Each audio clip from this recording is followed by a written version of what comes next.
Hello and good evening. Welcome to yet another episode of Strive Dialogue. Today we have a very special guest on the panel. She is Cleo Pascal, who has been on our channel earlier also. Welcome to the show. Thank you. It's very good to be back. So nice of you to have joined us early in the morning. I know it's early morning in the place where you're staying. So very kind of you to having joined us. As we had discussed, It's nothing like, as a military man, you know what early in the morning is. I'm pretty spoiled. I'm fine. okay. So we start with today's topic. As we had decided, today we're going to talk about Quad. What is the future of Quad? How is it viewed in India? How is the US relationship, which is, it's blow hot, blow cold as far as India is concerned, especially in last few weeks. I will first request you that in India, you see, the mainstream media is, projecting Quad as a Asian NATO. But when we hear the officials talking about Quad, they are extremely careful while describing what is the purpose of Quad. We've been on record saying that Quad is not against any specific country. Very briefly, can you give out the major aspects of Quad? Sure. Thanks. Quad, as you know, was born out of the response to the tsunami almost 20 years ago now. 2004, to be precise. Yeah. And it was, it showed sort of the value of the coming together of these four uneven but extremely important in their own area militaries. It essentially died initially. And I would argue, in large part, because of political influence operations in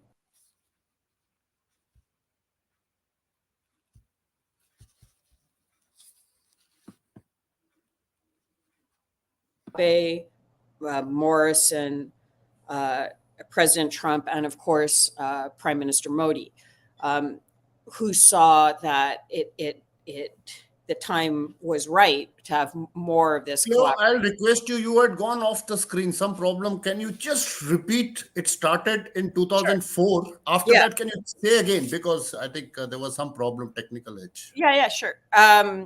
So it. I think that it sort of semi-died, in part because of political pressure on Australia, and that shows one of the weaknesses of Quad, which still isn't fully addressed, which is that it's only as strong as its weakest member. Unlike NATO, there's no Article 5. And also, quite frankly, I don't think that India, for example, would want the sort of Article 5 that underpins NATO. These countries are very different, and they're very different environments. So for the viewers, again, the countries in the Quad are Australia, US, Japan, and of course India. Very different realities, very different militaries, very different operating environments. No country is being named, but it is, of course, existing in the context of a free and open Indo-Pacific, free, open, and inclusive Indo-Pacific. And there's only one country, China, that's threatening that dynamic. The values of the Quad, and there have been many, have been less visible. So, for example, the bilateral and in some cases trilateral relationships between each of those countries have been strengthened under the Quad. So India's relationship bilaterally with all three of the other ones in terms of defense, India, Japan, and Australia, have all become much stronger. Same thing with Japan. Now, India and Japan's relationship, which goes back a very long time, is not as flashy as, like, say, the US Australia relationship, not as kind of in your face militarily, but it is consistent with the environment you live in. Indian diplomacy is very different than Australian diplomacy. Japanese diplomacy is different than American diplomacy. So they don't look the same, but they might in fact be stronger. You also live in the neighborhood. You both, India and Japan, both border China. One is a maritime border, one is a land border. You're physically much closer, and you've physically both been involved in wars with China, in various ways, different ways, and and your World War II histories with each other is very different than so. I think that the idea of the four leaders sitting together in a NATO-like summit is doesn't that I if that doesn't happen, that doesn't mean that the relationships that underpin a growing understanding and concern and desire to foster a free, open, and inclusive Indo-Pacific aren't there. And at the same time, other relationships are building off of that, so that the India-Japan relationship might come together to work together in islands in the Indian Ocean or in the Pacific Ocean or things like that. So I think it's not binary. Quad is not either it does this or it's a failure type of relationship. It's good for the four to be working together. And a country like, I'm going to use the US as an example, is not monolithic at all. So, India has had very complicated problems with the Department of State. The visa situation is incomprehensible. But at the same time, the relationship with the Department of Defense, I think, has been quite good. So if you have a structure like Quad, even if state might be a problem or the politics might be a problem, it's an environment where defense can still keep chugging along. And the same with Australia and with obviously with Japan as well. So I don't think it's going to look like NATO, but I don't think it has to look like NATO for it to be useful for the four countries. And the fact that it's there means that if push comes to shove, and we know who would be pushing and shoving, you know who to call within each other's structures, maybe to be of help to each other, I hope. Yeah, very rightly what you said. But see, while we are talking about this bilateral, trilateral relationship, let's look at Australia. Australia and the US again are part of AUKUS, where Japan and India is not there. Similarly, the three trilateral information sharing system is there between USA, Japan, and Australia, where India is not part of it.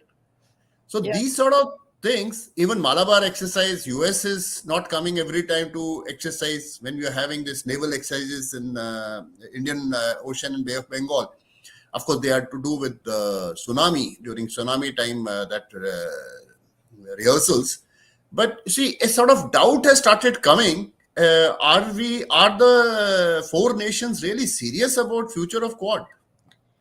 So I don't. I thought the U.S. was part of Malabar, and I thought Australia, but I don't really know.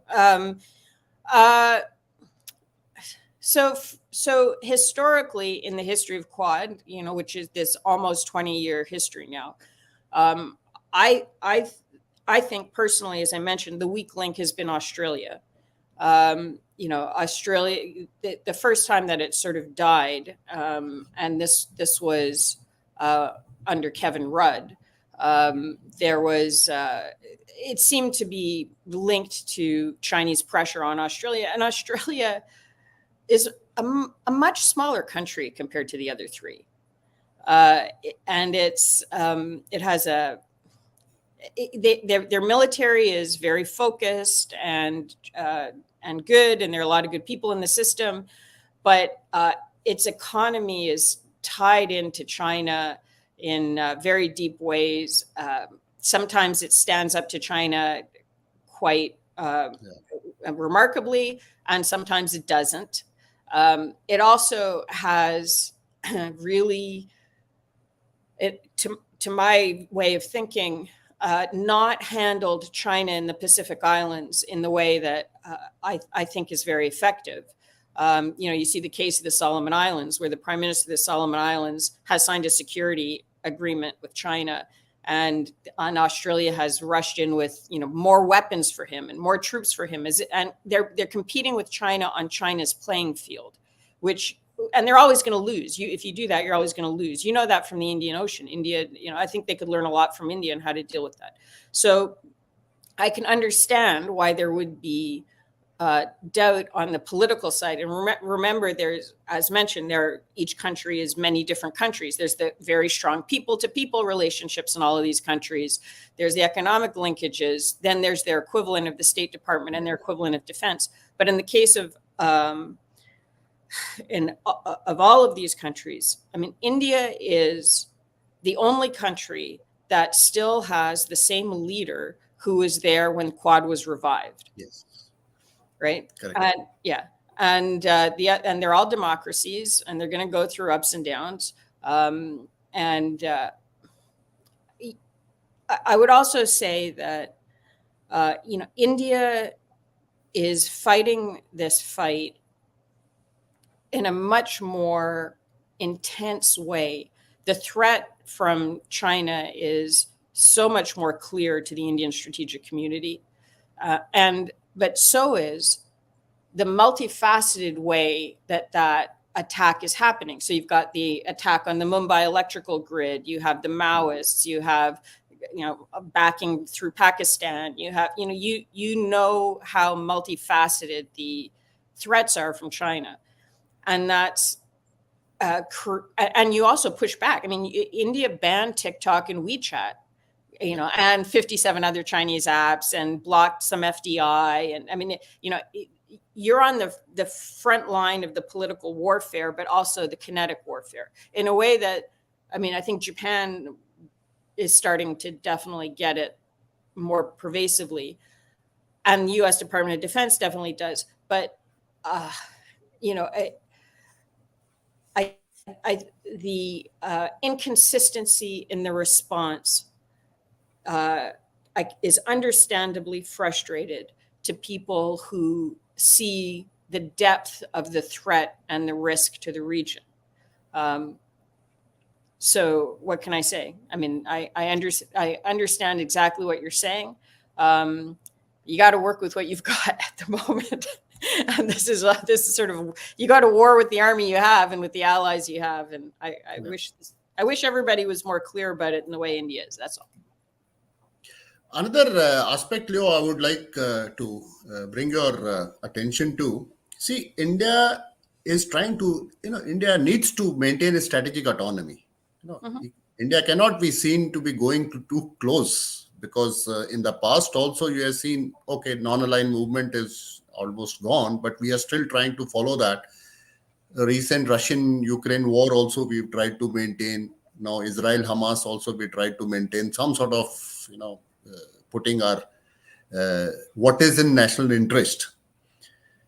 Now there's a Russian angle also. If India seems to be going too close to the US, so the whole scene is, is it very, very tight rope walking for the Indian Foreign Office in this particular case to let Quad continue. And one more thing I'll add for US also, it's Indo-Pacific. If there is no India, there is no Indo.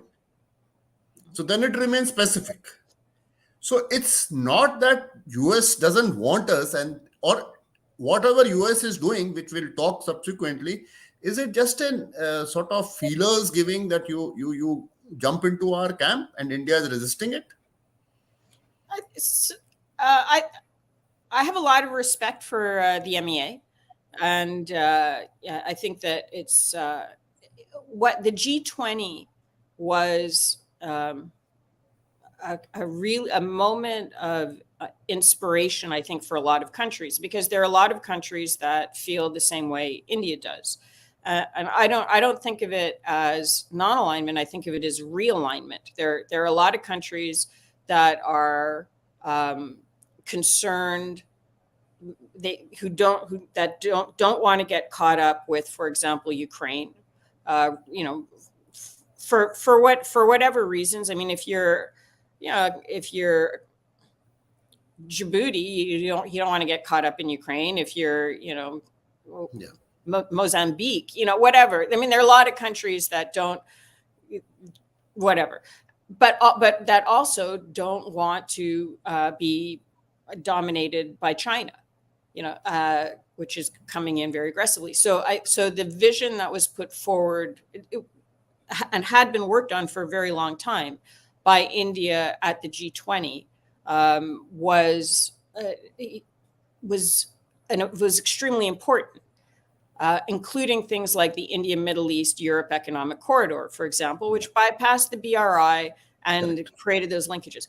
Now, I personally think that's one of the reasons why China is perfectly happy, and perhaps Russia as well, but definitely China, to inflame the Middle East, because it blows up right? So, which shows how important India is as a potential leader of a realignment that of countries that just want to get along with having an economy that's stable enough so their families can grow and go to school and have healthcare, like just kind of be normal, right? So I don't think India is on its own. I think India has a potential leadership role. Again, I do a lot of work in the Pacific Islands. Prime Minister Modi's visit to Papua New Guinea was, it needs follow-up now, because if not, there's anything that India tries to build that is positive and gives an alternative, especially to China, will be attacked. It is a direct threat to China's view of the world. So India, yes, definitely strategic autonomy. You live in an extremely complex environment. You need to have maneuverability. You need to have, if not friendships, at least discussions with a very wide range of people. What happens in the outside world is reflected domestically in Indian society as well. But I think it's not it's not disassociated from that to also have very clear reasons for being part of, for example, the Quad, but then thinking about how it can work in a way that's more effective. So maybe India wants a different country to also join the Quad, for example.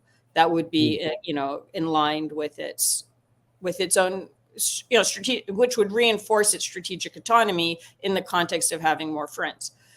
So I cutting off relationships at this point with countries that are likely to have majority similar interests, I think may not make sense, and hasn't been consistent with what MEA has been doing, which is to focus on what you have in common with other countries as opposed to what you have not in common, and to build off of what you have in common to limit. Maybe there's some things that you think you didn't have in common, but if you work on what you have in common, you can start, and you see that happening internally as well. You see it happening and after the abrogation of Article 370, there was an effort to work on what could be built on to, so I don't know if that makes sense, but there you go.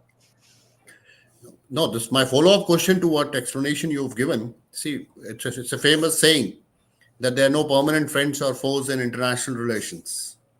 If we look at history, there were alliances. They keep, countries keep making and breaking alliances, keeping their national interest in sight. Now, you have also mentioned that we are physically very close to China and we have disputed borders. Mhm. So both politically, kinetically, psychological, gray zone war is going on from Chinese side. Quad is a important alliance, if I may call it, for us. But India must be having or should have Plan B also. What if Quad succeeds the way the hopes were? Then what happens to the entire strategic scenario in the region? And what could be India's plan in case Quad doesn't work? How does India contribute to make sure that the Quad works? Because it Mhm. is an interest of India. So, so just to go back to that, no, no friends, no permanent friends thing. So I think that that's actually a very Western reductionist concept. And the way that the term that, of course, India has been using, which is the world is one family.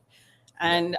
And, I think that's actually a more apt way of looking at things, and not in people tend to think, oh, that's kind of a touchy feely, emotional sort of thing. But actually, family is very complicated and difficult. And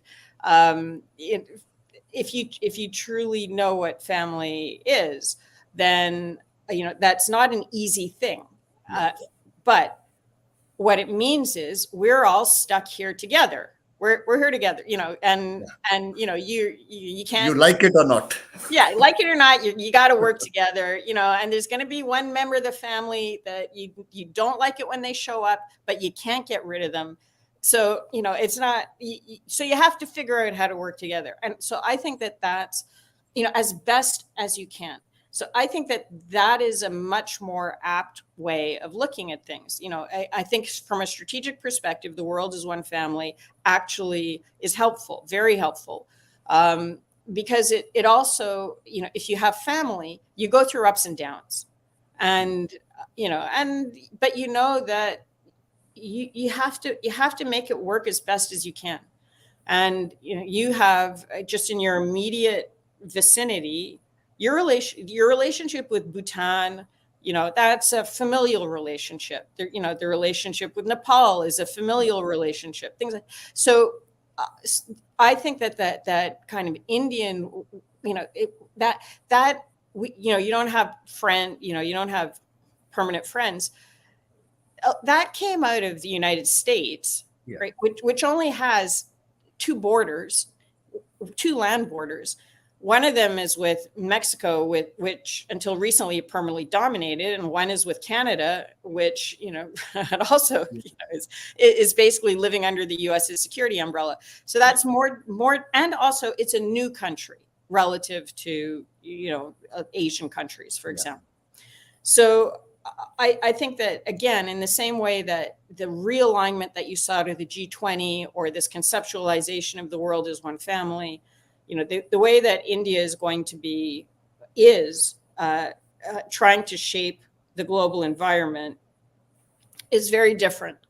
So before kind of moving on to the Quad or something, I think that that's worth acknowledging and celebrating. I think that the way that India is interacting is much more familiar to a lot of countries where family is important, who have extended families and who know what it's like to live in the context of a complicated extended family in hard times. Right? I mean, you extrapolate that to the strategic environment, and that's what India is doing. Yeah. So in that context, the Quad. The Quad is it. I mean, as a military man, that what much better than I do. You need to analyze the nature of the threat, and the Quad is designed primarily for kinetic action. I mean, it does have elements of potentially cyber and intelligence sharing and things like that. The threat coming out of the Chinese Communist Party is extremely multifaceted. It includes, the economics, a lot of different factors.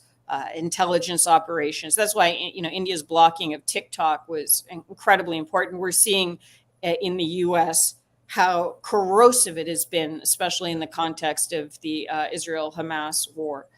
The other ones haven't done it yet. So it has even in its best constellation, strongest constellation, Quad would be just part of the picture of handling what we're up against, but it's helpful. So if it fails, I hope it doesn't. I hope that the relationships that have been built there continue, even just, and again, this is something you know better than I do. It's useful just to know if there's a problem, who you can talk to, who to pick up the phone. The channels are available. That's right. And trust building. Trust building. Yeah. And also, if you can't trust them, this is also a good way to know. Yes, absolutely. Yeah.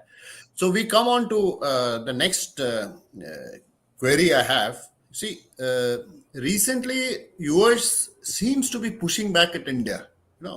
We see the Pannu's case siding with Canada, then not coming for the Quad meeting. What the president was to come. Z has met him recently during the sidelines of APEC meeting. Australia also seems to be cozying up to China, and like you had mentioned, there's a seesaw reaction between Australia or rather Australia's reaction to China. So how do these all things do concern India?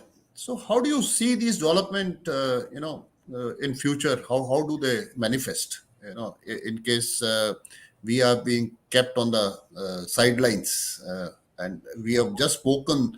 You are very hopeful that Quad will survive and will continue to do. But what do we understand with these indications? So India is not the only country that's, imagine you're Taiwan and you see that Biden Xi meeting, but even more so the meeting that happened that afterwards, which is she met with several hundred top business leaders in the U.S. Yes. That is of deep concern because their political party donors were heading into an election season. The U.S. money is playing a very large role in keeping the Chinese economy afloat.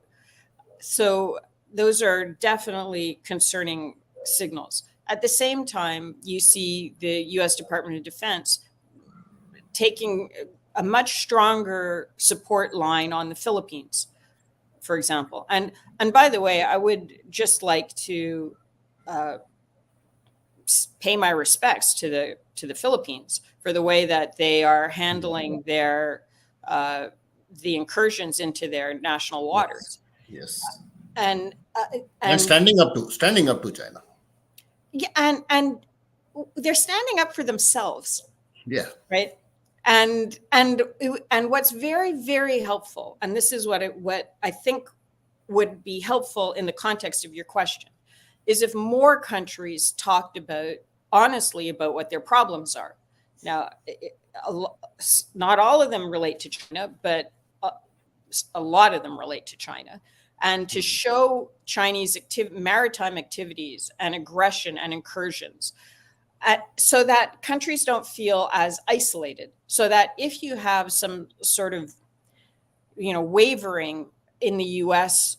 political sphere, for example, it makes it a lot harder to argue that China is a benign entity when you have this water cannon footage coming out of the Philippines.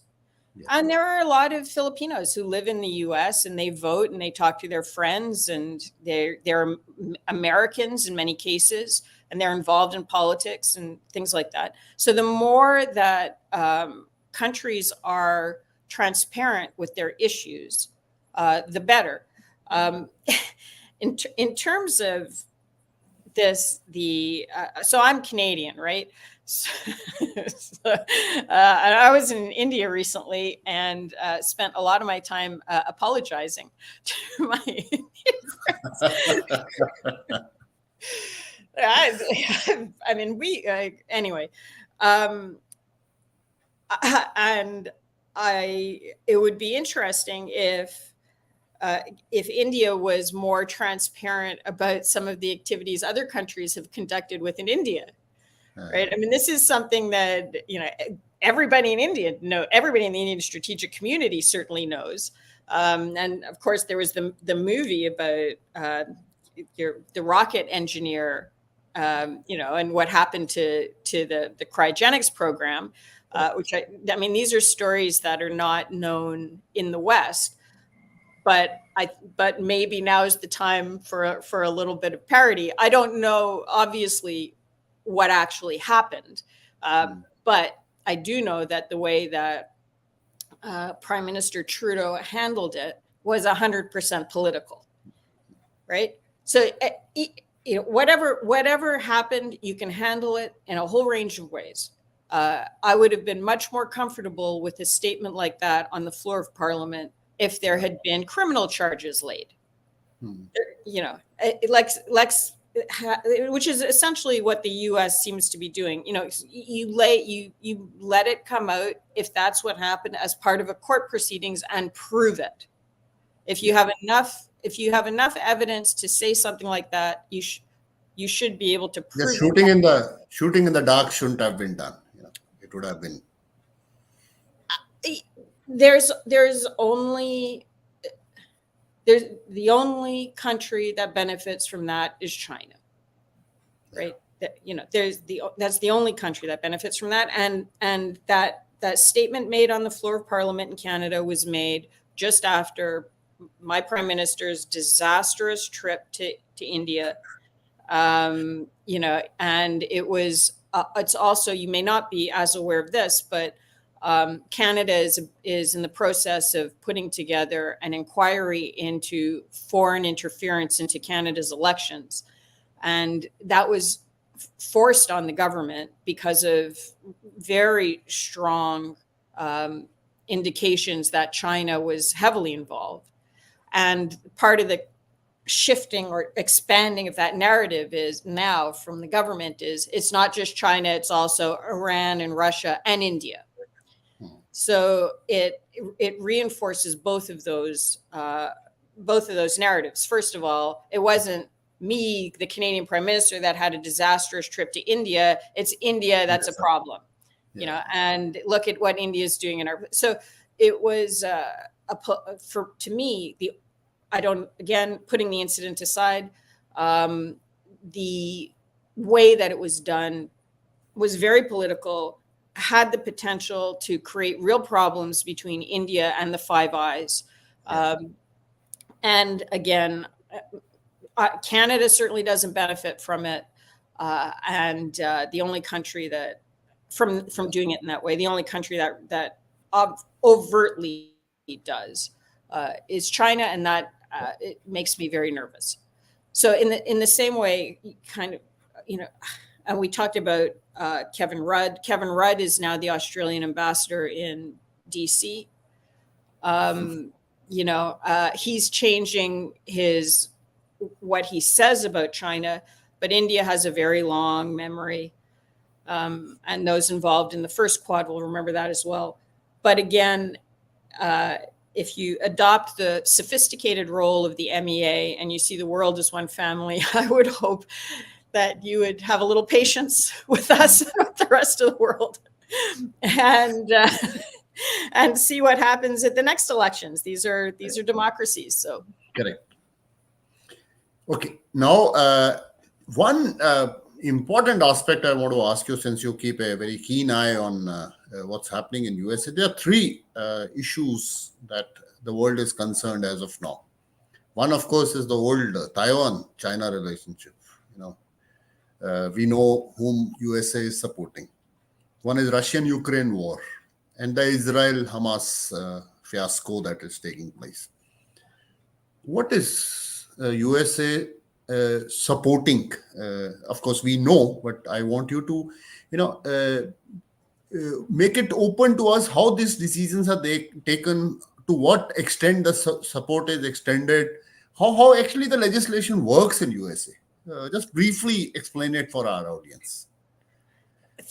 Thank you. I have had the distinct displeasure of spending quite a bit of time tracking some legislation recently. I have never been so involved in trying to understand what's going on. And you may have noticed that the Speaker of the House has changed several times. So for a piece of legislation to pass, it has to be passed through the Senate and through the House of Representatives. The House of each of those are controlled by the majority number of the party. So, for example, currently there are more Democrats than Republicans in the Senate, and more Republicans than Democrats in the House, right? And then it goes to the president, who is a Democrat. So it has it's a very actually quite beautiful system of checks and balances. Within the Republican Party at the moment, there are two very different factions, and it will see it in the upcoming election. There is kind of the traditional Republican. This is very reductionist, but this is just to kind of get across the big ideas. And then there's what you can, Freedom Caucus, which are more Trumplican, right? They're kind of the Trump's version of the Republican Party. The U.S. has very severe debt problems, right? And the House is the one that controls the purse strings, and the House can make its own rules. The Republican House has made rules that there are outs for everything. But one of the rules was that if you're going to spend new money, it has to be taken from somewhere else. So I was following a piece of legislation related to the Pacific Islands. There was about $2.3 billion required to cover 3 countries for 20 years so that the U.S. could have very extensive defense rights. They couldn't find the money anywhere else, and so it wasn't included. Okay. But now, all of this to say, there are ways around it, and one is to do what's called a budget supplemental, which is an emergency passing of a piece of the budget, which doesn't require you find the money somewhere else. And what is going on right now, is that there is a supplemental that is being debated that would provide, if approved, money for Ukraine, for Israel, for Taiwan, and for the Pacific Islands, apart from other things. The Republicans have said it's fine that you care about all of this security and everywhere else, but we've had 10 million illegals coming across the border since Biden came to power, and we want part money to go to the border, to secure the border as well. The border situation, I don't know if you've been covering it at all, but is really transformational in a lot of the U.S. It is a very serious issue, and we're seeing a very large increase in young Chinese men coming across, especially since the beginning of the year. And people these are not just people coming up from Latin America. They're coming from all over the world. And especially with what's going on in the Middle East, there's concerns that, there are all sorts of potential sleeper cells just walking through. So the Republicans want to make sure that that's a part of it as well.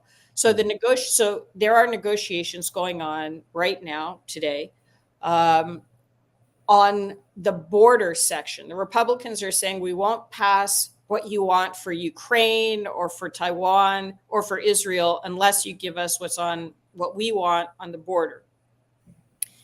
The House has already gone home for the holidays. Okay. Right? Senate is sitting there trying to work out a deal, and then the question is, if they can make a deal, will the House get called back? Everybody has to come back from their 50 states to vote to pass that deal or not. It is down to the wire on whether it passes or not this year. It may not pass. And if it doesn't pass, then there's no new money for Ukraine. There's, that money wouldn't go to Taiwan. What the Democrats, what President Biden wants is money for Ukraine. But then they've thrown in all of this other stuff for other things. So it's become like a Christmas tree where everybody's put their little presents under it and their decorations on top of it and said all or nothing. And now they're voting on the border. So it is, there's an expression here, you don't want to see the sausage being made, right? I'm not even sure the sausage is going to be made. Like, right now it's just like, it's a political slaughterhouse there. You have speakers disappearing. You have a member of the House being kicked out of the House.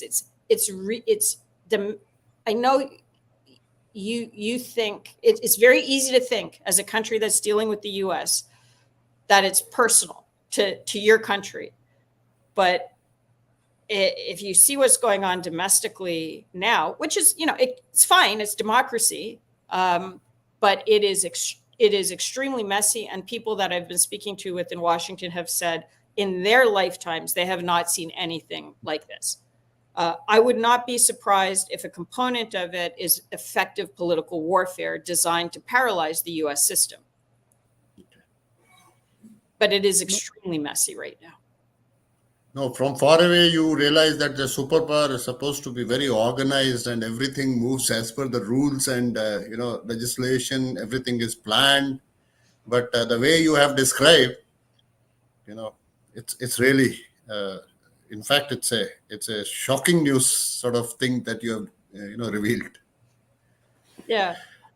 I've been, as I mentioned, I've been looking at this legislation. So there are these three countries, Palau, Marshall Islands, Federated States of Micronesia. They cover about 5.2 million square, miles of the middle of the Pacific between Hawaii and Guam. Very essential for the U.S. to get across. Sites of major battles during World War II. They're independent countries, and this is, if anybody asks you who are the closest allies of the U.S., it's Palau, Marshall Islands, and the Federated States of Micronesia. They've given over voluntarily their defense and security rights to the U.S. So that extends U.S.'s security perimeter all the way to the Philippines. It's a very complicated agreement they have, but every 20 years, roughly, they renegotiate the financial and services component to that deal. And so the U.S. helps them pay for their school system and their healthcare system and things like that. And things like the Postal Service or the Federal Aviation Agency. They all expired. Two of the three expired at the end of September with the U.S. financial year. Because the U.S., they knew that this time they had 20 years to prepare for these negotiations, and they missed the deadline. Yes. And yes. and now they're, as I mentioned, they've been thrown in. This renewal has been thrown in along with the border and Ukraine and Taiwan and Israel. Nobody's talking about it. But at the same time, the Chinese are on the ground telling these countries openly, and we've had the president of Palau say it publicly, U.S. is not reliable. We'll write you a blank check. Walk away from the U.S. What do you need?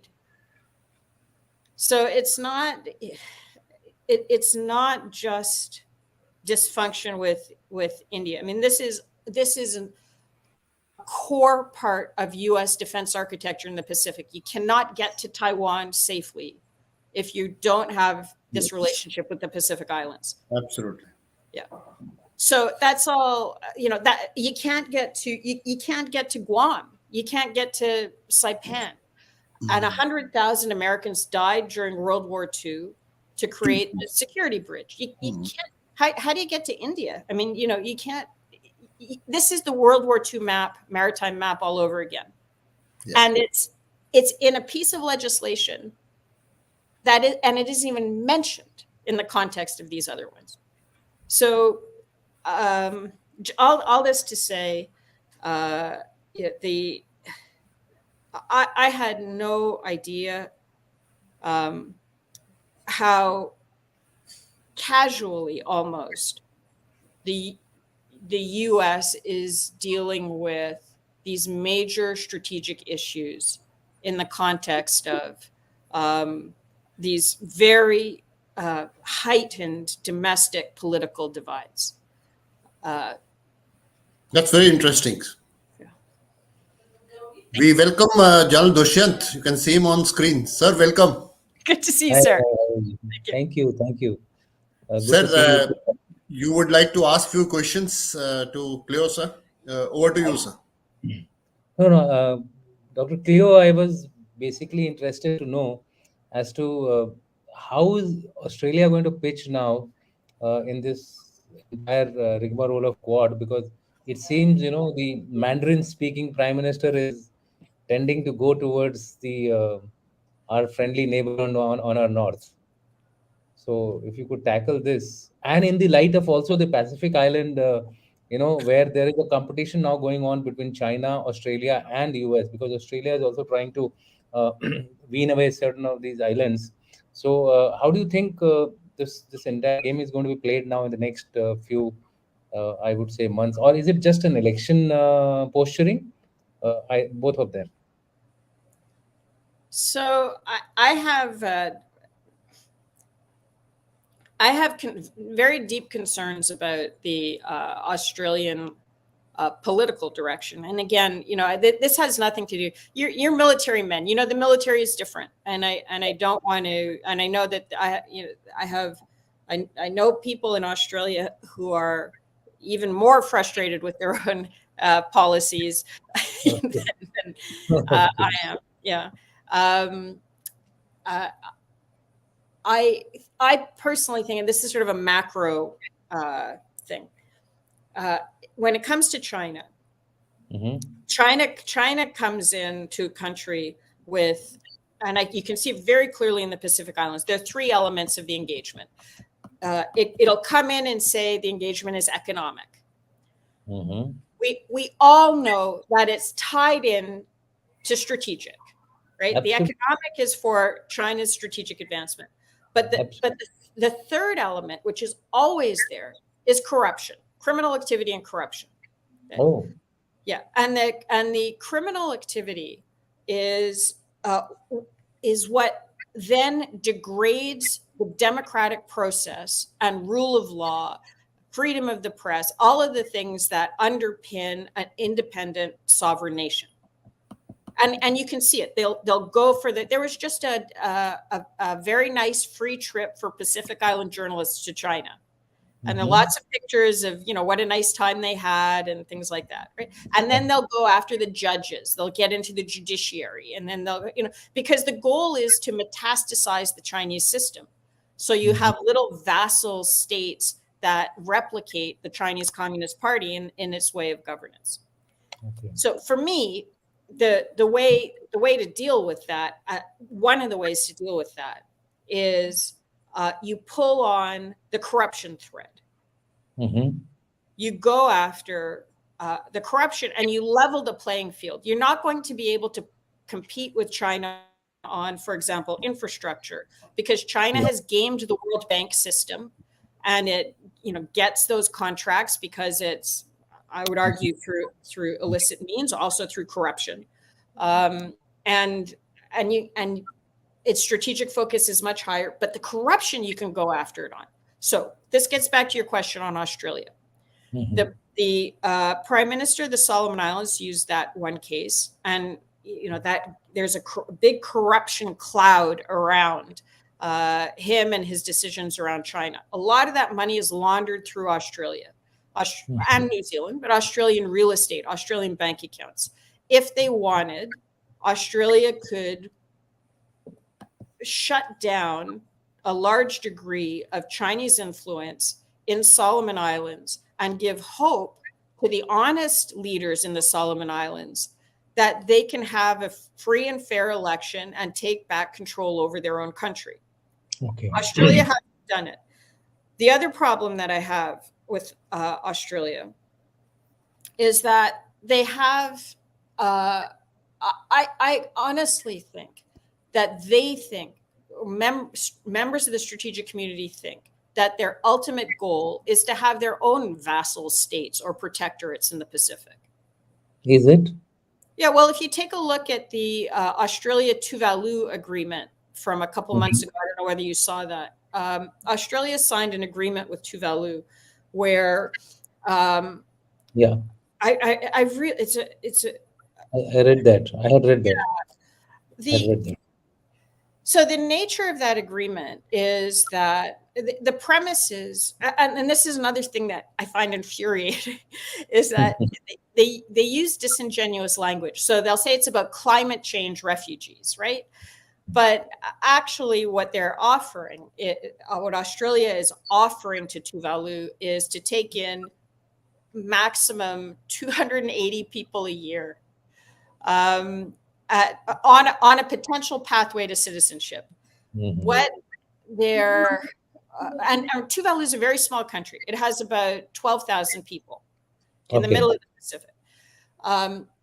What they want in exchange is that there would be mutually agreed on anything to do with defense and security issues, including economic issues like infrastructure. Australia also then says that it will assist Tuvalu in case of, for example, military attack. Now, Okay. there is no situation I can think of where where Tuvalu is attacked and Australia isn't. Okay? Unless Kiribati attacks There is, Tuvalu. you can't even think of it. You can't even think of it. No. And in that case, Tuvalu is far. Tuvalu is actually the other side of France from Australia because New Caledonia is in between Australia and Tuvalu. So is Australia going to, if Australia is attacked, is it going to divert part of its military to go through French waters to go and protect 12,000 people in Tuvalu or not? Right? I mean, even in the case there was a case recently of, if you remember, that volcano that did a huge amount of damage in Tonga. Mhm. And the Australians said to partners, don't worry, we've got it covered. They sent the Adelaide, one of their biggest warships there, and it broke down in port. It had massive electrical failure. Oh. And unfortunately, also Tonga, which had been COVID-free up until that point, also ended up with COVID. Now, we don't know whether it came from the Australian sailors, but we do know that it would benefit China to say it came from the Australian sailors. So from a Tongan perspective, they had a major natural disaster. The Chinese said, put in a huge amount of effort. The Australians told everybody, don't worry, we've got this covered, because they want to confirm a position of primacy in the Pacific Islands. Their ship broke down in port, and the narrative is they gave the country COVID. So now look at it from the position of Tuvalu, okay? Mm-hmm. And the problem is Tuvalu recognizes Taiwan, and they're under constant Chinese political warfare attack, and they have no options. I personally know that Tuvalu was asking the Americans for a closer relationship, and there was no response, right? So they're in the middle of the Pacific. They're petrified. They're making a moral stand that many countries are too scared to take on democracy in the context of Taiwan. So they cut the best deal that they probably thought they could. And Australia showed its cards. Australia showed what it wanted if it could get away with anything that it could. And that is to have protectorates. My problem with that, apart from kind of the moral issue involved of, recolonization, is that you're functionally weakening the state. And if you have a weak state, China is more likely to be able to take it over. Grab it. Yeah. So it's strategically incompetent at the very best, and it's putting potential allies at risk.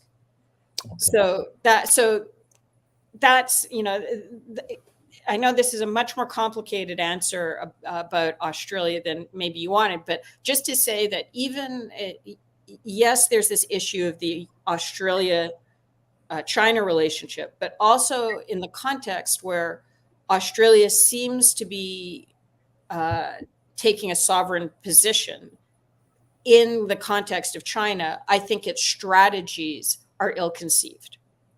Okay. Bhati, you can take the questions of the audience here. I think, Dr. Cleo, ma'am, excellent discussion we've had. Now we'll move on to a few questions that the audience have posed you. Yeah, and I'd also if gentlemen, I mean, you're so knowledgeable. If you have any thoughts about some of these issues about Quad or Australia, I'd be really interested to learn from you also. If you feel like jumping in. No, actually, today we have touched our time limit. Oh, okay. Sorry. So we would have definitely said. But sir, anything you would like to add, sir? I think no. I think we should go ahead with the questions, because we will get the new points which she's looking for in the questions only, and we can respond accordingly. Correct. Question is from Samrat Ashok Patliputra. India and the US may collaborate strategically regarding China, but it won't reach the depth of partnership akin to those the US has with Pakistan or Saudi Arabia. Your comments?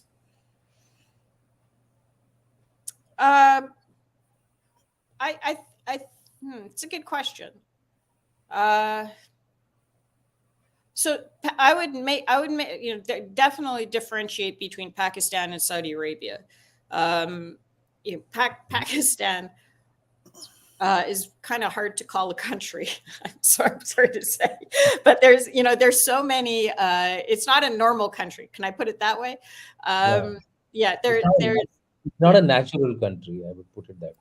I mean, it has there are enormous influences in it, including via China, but also internal divisions and things like that. I personally never understood the U.S. reliance on Pakistan, and you've been very kind about not bringing this up, but for many, myself included, I think the thing that shocked me the most in terms of U.S. reliability was the withdrawal from Afghanistan, the method of the withdrawal from Afghanistan. I think it's almost it shook many, including in the U.S. and in the U.S. military to their core. This is not how many in the U.S. military thought of themselves, leaving so many behind and leaving so many weapons behind, and very bad military move, and strategic move also, and political move. I think everything was bad about it, and human. Just as human beings. I mean,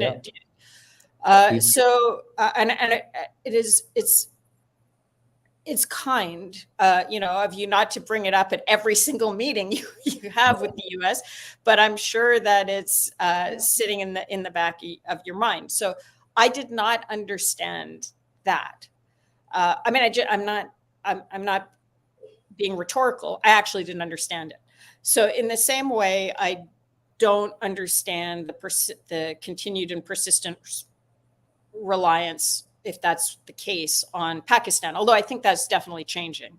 Over Saudi Arabia is different, and under the change in leadership, I think you're seeing a Saudi Arabia. The Indian-Saudi relationship is getting much better. The Saudi-Israel relationship is getting much better. I think that's a kind of shifting and dynamic thing. But I also, countries are not static at all. And you're seeing this election cycle in the US has two Indian origin candidates for the Republican Party, an Indian origin vice president, and Indo-Americans. I think if you've grown up around Indian politics in any other country seems like kindergarten, right? Yes, but I think US is giving good competition to India. Yeah, well, but in what way? In the sense, the kind of competition which is going on in the US also is quite fierce, and it's going on to levels which were not seen in the past. Yes, That's the way. yeah. But I think Indo-Americans, can handle it. And so, I think that those people to people ties, those natural, in spite of the political leadership, this is a relationship that is much more natural and congruent with healthy growth in both countries. Yeah. We move on to the next questions. In fact, there are two, JBJP and Jagmeet Batra have a similar question. You've touched upon it. I'll flash one of them because of the lack of time. Quad is only on paper. US is undermining India's security concern. Panno is case where USA has overlooked, but at the same time, it's cozying up with a terrorist state like Pakistan. You have covered. Anything else you want to add? Yeah. I'd like. So I think one of the things for some of us that these cases, like the Panno case, has brought up. As a Canadian, our original sin was not going after the Air India bombing perpetrators, right at the beginning, not doing a proper investigation and rooting out that terrorism from the beginning. I think that as you learn about these people, you realize India knows it, but now it's becoming much more public. Why are these people walking around free on our streets to begin with? We had at the same. When there's this Khalistani referendum stuff in the US, in Canada going on, okay, at the same time, again, literally say the case is still ongoing. The Canadian government is putting on trial the two of the leaders of the truckers protest. I don't know if you remember the trucker protest that we had in Canada. It was non-violent protest on COVID restrictions, basically. The Canadian government brought to bear on some of the truckers were driving across Canada, and one case that was brought up in Parliament, a single mom from a rural area donated $50 to support the logistics of the truckers as they went across. At this point, the protest was completely legal. Her bank account was frozen. And in many cases, there was that sort of use of the banking system to punish people who supported the truckers movement. The fact that you can put up the sort of posters we saw being put up in Canada about Indian diplomats and not have your bank accounts frozen or be charged or be investigated even for comparable in a comparable way was to me quite shocking. So yeah, I think that what it's exposed, you can look at the incidents, but what it's exposed to a lot of Canadians and Americans, I think increasingly with the Pounding case, is that there is this really bad activity going on our soil that is not being prosecuted or even investigated, and that is a real problem.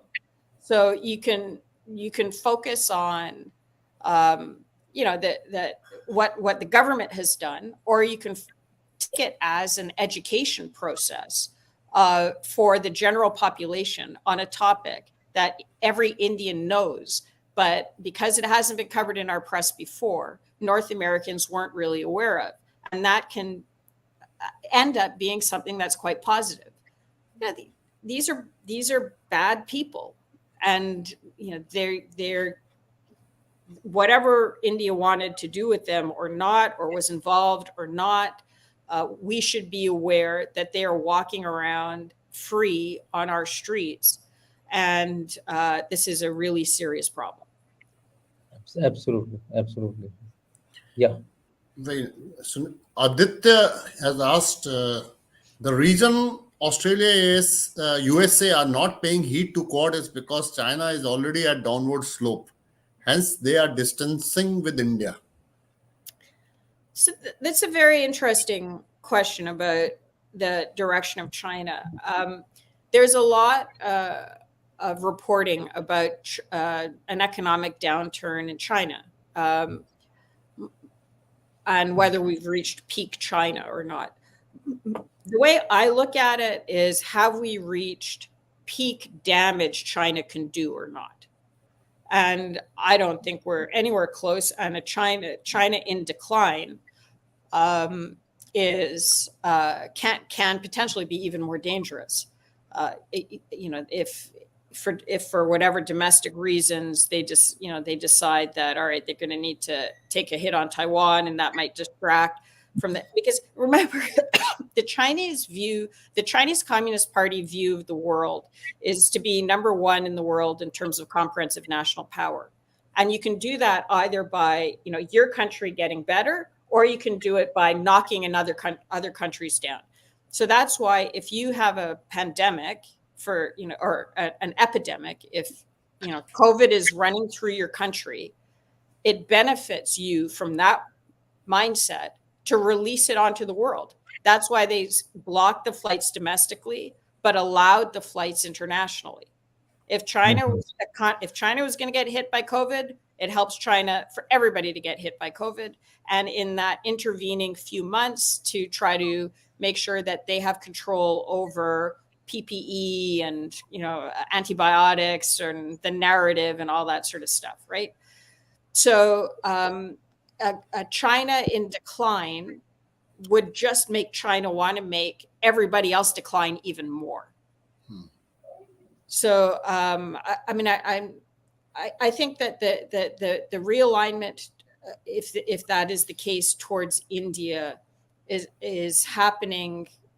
There are a lot of different groups that want to see that relationship grow stronger, including in the Department of Defense, because they know fundamentally, bottom line, India has the same enemies the US and every other democratic, pluralistic society has. And India fights it better than the vast majority of others. India has been under attack since the day it was born. And India has gotten pretty good at surviving in a really hostile and complex environment. And there is an acknowledgement for that within U.S. defense, definitely, and increasingly strategic communities and economic community as well. So I think that it's taken close to 80 years, but there's sort of starting to be an acknowledgement that fundamentally, and there have been periods when the U.S. has realized it more than others, Cuban Missile Crisis period when you were attacked by China was another very clear period. But then, ups and downs. But I think that trend line is a trend line that'll go over centuries and will, as long as both democracies survive, will continue in that direction. Whereas, for China, I don't know what's going to happen. Yeah. We move on to the next question. In fact, it's a appreciation of from our Vice President of our Strive, General Ajay Chaturvedi. He has said that point about Australian vision of having vassal states in Indo-Pacific Island is very interesting. In fact, he's made few other comments also on the similar lines, that this sets us thinking on a new course. We in India, at least I was not, never paid attention to this. So we move on to the other. And I'd like to add, it doesn't come out of it doesn't come out of the blue, because New Zealand has vassal states functionally. I mean, they definitely wouldn't like me to call it that, but the Cook Islands and Niue and Tokelau are part of the realm of New Zealand, and Cook Islands and Niue, at the last Pacific Island Forum meeting with the U.S. said that they would recognize them as independent countries. I think Niue has a population of about 1,200 people. So New Zealand sort of presents them as as independent countries, because in the context of, for example, the Pacific Islands Forum, that gives them extra votes, right? But they are New Zealand citizens. They carry New Zealand passports. So the head of the Pacific Island Forum, Secretary General of the Pacific Island Forum, who is from the Cook Islands, presents himself as a Pacific Islander from this independent country, but it's a New Zealand passport. Oh. Right? Yeah. Similarly, the U.S. has that very unique defense and security relationship with Palau, Marshall Islands, and Federated States of Micronesia. And they are definitely independent countries, and they can walk away from that agreement with the U.S. at any time. But functionally, they're part of the U.S. defense perimeter. So it's almost as if Australia had sort of envy of not having its own Pacific Island, because it used to be a colonist, right? I mean, it was Papua New Guinea and places like that were colonies of Australia until relatively recently, which is why Pacific Islanders tend not to like dealing with the Australians, right? That's why they were so happy when Prime Minister Modi showed up in Papua New Guinea. Yeah, to the point of, touching his feet in respect, right? Knowing that it was much more likely to be a mutual relationship. So, and you may want to talk to some of the Pacific Island strategists, and there are some very good ones about those dynamics, because they're complicated. And if you have been looking at it through your high commissions in Canberra and Wellington, you're not seeing them directly. It's sort of like getting a Brit to talk to you about India. Okay, that's interesting. Now, we're running short of time. We'll take one more question, because otherwise, just show this. Ask, US keeps saying India is playing multiple sides. Why can't they understand India is on India's side, period? We are only busy rebuilding our former lost glory. No time for sides. So we can, he summed up what you had said. Yeah. So I think again, India is the land of Arthashastra, right? India has been living in a complicated strategic environment for thousands of years, and as with the world as one family, and I mean, India is what it's what the EU wishes it was. It has brought together.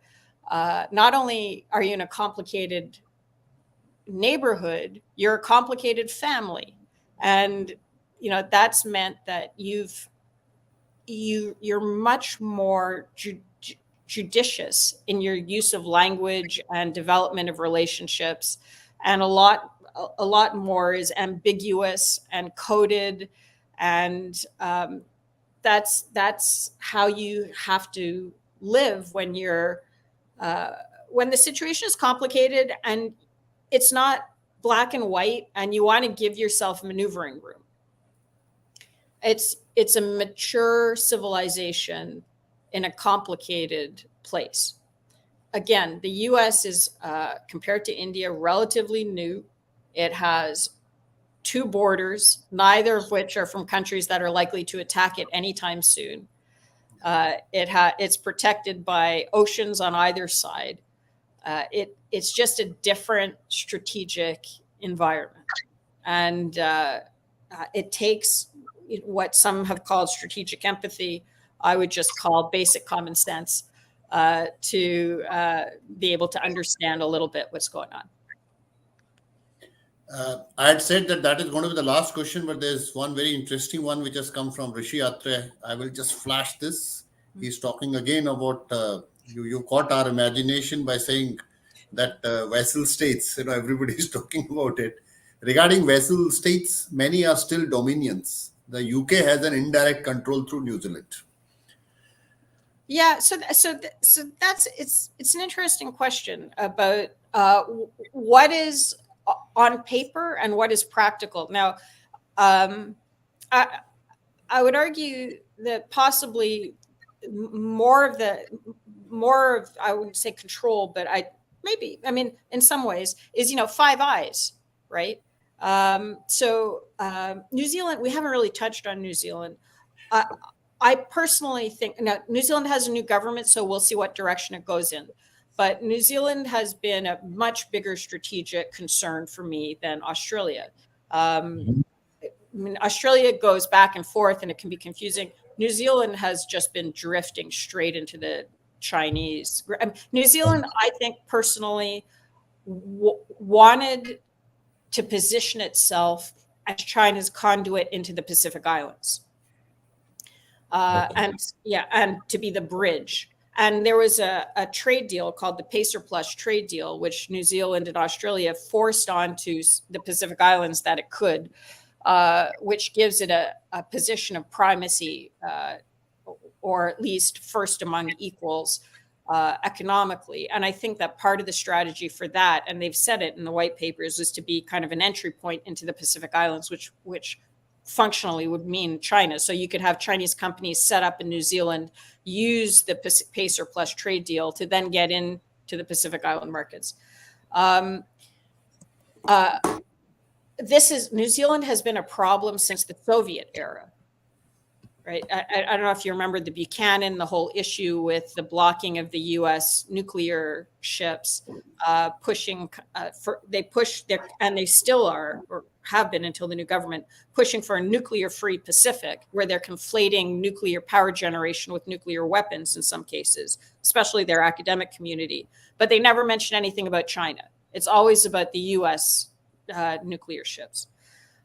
So I don't know how, and I don't know how much control the UK has directly because the Dominion relationship. But I know that without access to the Five Eyes, or without being considered, part of a potential Quad Plus or something like that, New Zealand has, very, very little weight, and the weight that it's trying to get in part is through access to Antarctica and access to the Pacific Islands. It'll be interesting to see whether the new government in New Zealand can have an effect, and this has to do with the US-India relationship. We've talked about the difference between state and defense, but there is a whole cohort in the bureaucracy that doesn't change with administrations. And that, in the case of the US, if you're hired onto the State Department, for example, you may very well have gone to a university that has, that is not pro-India in its teaching environment, to put it that way. I mean, we're seeing what's happening on the campuses now. And same groups that are pro Hamas are not going to be pro India. So if you've gone through one of those universities, and if you look at Harvard, right, there were these South Asian student groups that came out strong against Israel on the day of the attack. I don't know what the composition of those South Asian groups are, but the point is that if you're going into the bureaucracies in State Department or the equivalent in Australia or New Zealand, you may have already been given certain points of view about India by the time you've passed through university and gotten into the bureaucracy. And that's a whole different issue. But it can also affect bilateral relations. Dr. Cleo, there are a lot of questions, but I think we run out of time. Gen Dushyant sir, any question which I might have missed out? Any important question which I know there are quite pending questions. Actually, most of them are related to the discussion which we had, asked in some different form or the other. The questions are. There's one question on Khalistan, which I thought probably you already spoken about it, that it's a dangerous community which is going around free, and it might turn around against Canada itself. Even if you take the Kanishka bombing, there were 29 Canadians also in that. So one can I think see 200. I think over 200 Canadians. I mean, there was 200 Canadians. But so one has to read this thing in a much more, I would say, impartial manner, and then take a call on it. Hopefully, with a change of government in Canada, things might improve. Let's see. Yeah, I mean, to say, it can't be said enough that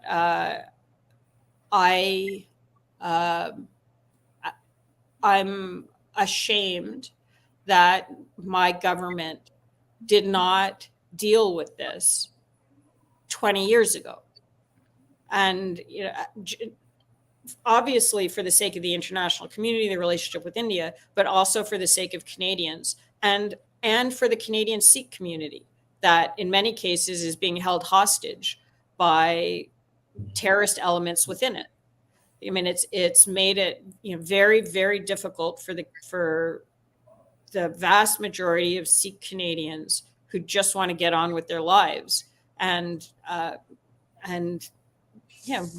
do whatever they want to do, to have this element holding them hostage. So that that this is not just a failure of this government. This has been decades of failure, and it hasn't helped anybody except the bad guys. Yep. Thank you, Dr. Cleo. It was wonderful again discussing with you something which is very close to your heart and to our future emerging geopolitical scenario. So till then, I think let's say till we meet. Till we meet. Thank you. Thank you again. Thank you very much. Thank you, Dr. Cleo. It was a wonderful discussion and learned a lot through this discussion. I'm sure. One last thing, normally we see the number of live audience to judge how it is going. Today, in fact, it has got extended because I was tempted because number of audience listening live is just not dropping. Nobody's getting out of the discussion. Thank you all for your time and your thoughts. And if I'm wrong on something, and I really mean this, please put it in the comments. Let me know. Let me think about it and learn. Where I feel we are one family, and it's better to learn from your family than to learn from those who wish you ill. So thank you for your time. Help me get better, and until next time. Thank you very much. Thank you. Gen Dushyant sir, thank you for joining and making the discussion more lively, sir. Thank you once again, Dr. Cleo. We look forward to meet again. Thank you very much.